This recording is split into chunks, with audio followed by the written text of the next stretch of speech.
Assalamualaikum warahmatullahi wabarakatuh. Halo sobat semuanya, jumpa lagi di channel Agropark. Sobat, pada kesempatan kali ini kami akan berbagi tips bagaimana caranya membuahkan pohon mangga atau memaksa pohon mangga agar berbuah sesuai dengan keinginan kita.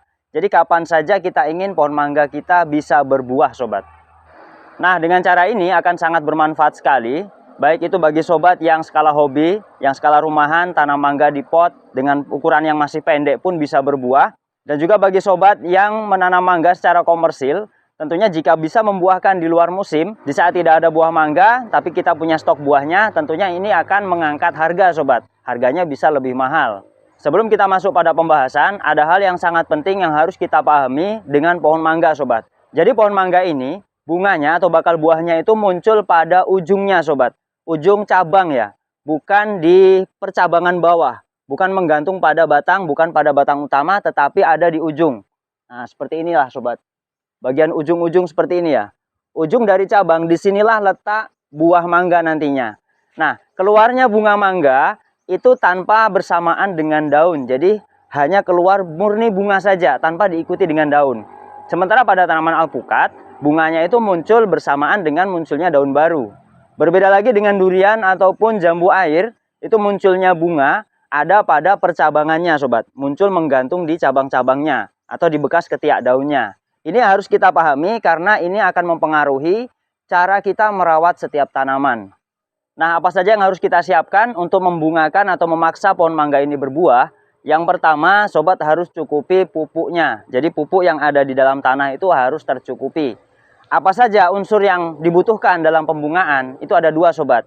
Jadi yang kita kenal selama ini pupuk majemuk itu ada 3 jenis. Yang pertama N atau urea, nitrogen ya.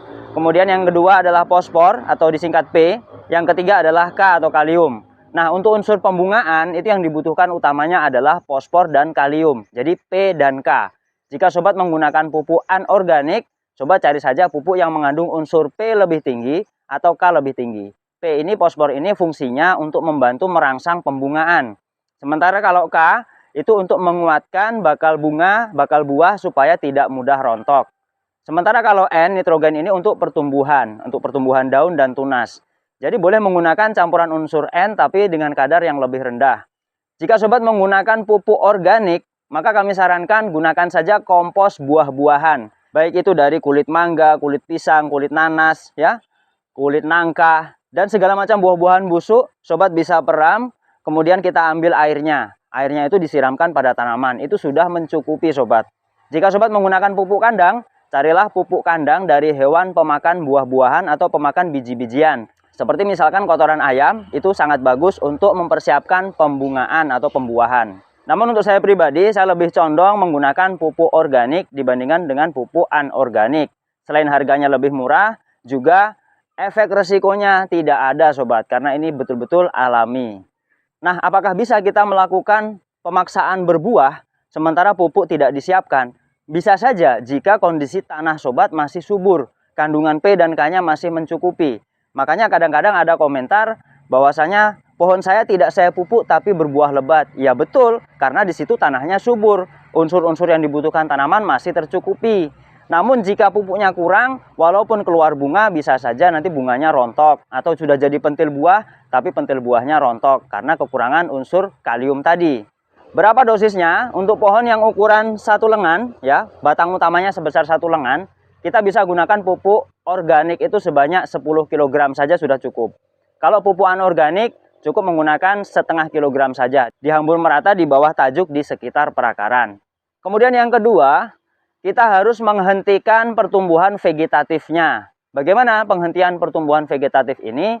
Yakni dengan memangkas bagian cabang atau bagian batang utama yang arahnya itu lurus ke atas, sobat. Karena batang-batang ataupun cabang yang arahnya ke atas, ini dominansi apikalnya tinggi, sobat. Artinya batang-batang ini, cabang-cabang yang mengarah ke atas ini, dia hanya fokus kepada pertumbuhan vegetatif, bukan untuk generatifnya. Jadi ini harus kita hentikan dengan cara apa? Bisa dengan melakukan pemotongan atau pemangkasan, bisa juga kita kerat, sobat. Ketika kita kerat seperti ini juga bisa menghentikan pertumbuhan vegetatifnya. Ketika pertumbuhan vegetatif tanaman terhenti, maka tanaman ini secara otomatis akan terpaksa memasuki fase generatif atau masa pembungaan. Nah, jika dua hal tadi sobat sudah cukupi, yakni pemupukannya sudah tercukupi, kemudian dominansi apikalnya sudah dihentikan supaya tanaman masuk fase generatif, maka sobat baru bisa melakukan langkah yang akan saya jelaskan berikut ini. Bagaimana langkahnya? Seperti yang sudah saya jelaskan di awal, bahwasanya bunga mangga itu muncul di ujung cabang tanpa disertai daun. Jadi yang akan kita lakukan adalah, yang pertama, kita harus mengkondisikan tanaman ini muncul tunas baru sobat. Itu kuncinya yang pertama ya. Bagaimana tanaman supaya muncul tunas barunya? Bagaimana caranya? Ada dua langkah yang bisa kita lakukan untuk memunculkan tunas baru. Yang pertama, dengan memangkas atau memotong bagian ujung sedikit saja. Lebih bagus jika pemotongan itu tepat di atas cincin sobat. Jadi tanaman mangga itu mempunyai cincin batas pertumbuhan tunas. Sobat cukup potong di atasnya, maka nanti di bagian cincin ini akan muncul banyak tunas-tunas baru. Itu cara yang pertama. Cara yang kedua untuk memaksa munculnya tunas baru, yakni membuang bagian daun paling atas. Cukup dengan membuang daun bagian atas ini juga akan merangsang tanaman ini muncul tunas-tunas baru. Nah, langkah selanjutnya yang kedua, ketika pohon mangga ini sudah muncul tunas baru yang bersamaan dengan daun, maka kita lakukan pengguntingan daun-daun muda sobat. Jangan sampai terlambat. Ketika daunnya masih berwarna kemerahan atau hijau-hijau muda, karena setiap tanaman mangga ini nggak sama karakter daunnya, warnanya ya. Yang jelas ketika kondisi masih muda, sobat segera gunting daun-daunnya. Sisakan bagian batang tengahnya saja. Nah, di setiap ketiak daun ini ada calon-calon mata tunas sobat. Nanti mata tunas ini akan tumbuh, muncul tunas, yang mana tunas ini adalah bunga sobat, bukan lagi tunas daun. Bagaimana jika gagal? Ternyata yang muncul adalah tunas yang berdaun lagi. Maka sobat ulang lagi caranya. Sobat segera buang daun mudanya. Insya Allah pada tahapan kedua ini, maka tanaman sudah akan mengeluarkan bunga. Nah sobat, ini adalah contoh yang sudah berhasil muncul bunga setelah kita lakukan perlakuan pembuangan daun-daun muda. Ini dulunya adalah tunas daun. Setelah daunnya kita buang, muncullah tunas-tunas menjadi bunga seperti ini sobat.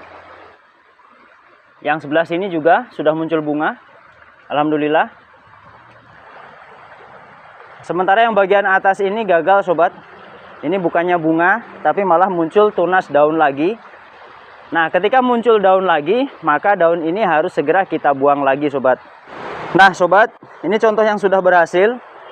Ini ya, daun-daunnya dibuang dan akhirnya muncul tunas bunga sobat. Untuk tunas yang ini berbunga, yang ini gagal, ini berdaun muda. Tapi daun muda ini tetap saya pelihara karena pohon ini masih sangat kecil. Daun tuanya hanya 3 helai saja ini. Pohonnya masih sangat-sangat kecil sobat. Ini masih di polybag ya. Jenisnya Mahathir. Masih di polybag seperti ini pun juga bisa berbunga. Demikianlah sobat sekilas tips yang bisa kami sampaikan. Semoga ilmu ini menjadi ilmu yang bermanfaat untuk sobat-sobat semuanya. Jika bermanfaat silahkan like, share, bagikan ke kawan-kawan lain lewat media sosial, WhatsApp, Facebook dan sebagainya. Dan saya mohon doa dan dukungannya agar saya sehat selalu dan bisa terus berbagi ilmu kepada sobat semuanya. Terima kasih semuanya sudah nonton. Sampai jumpa. Assalamualaikum warahmatullahi wabarakatuh.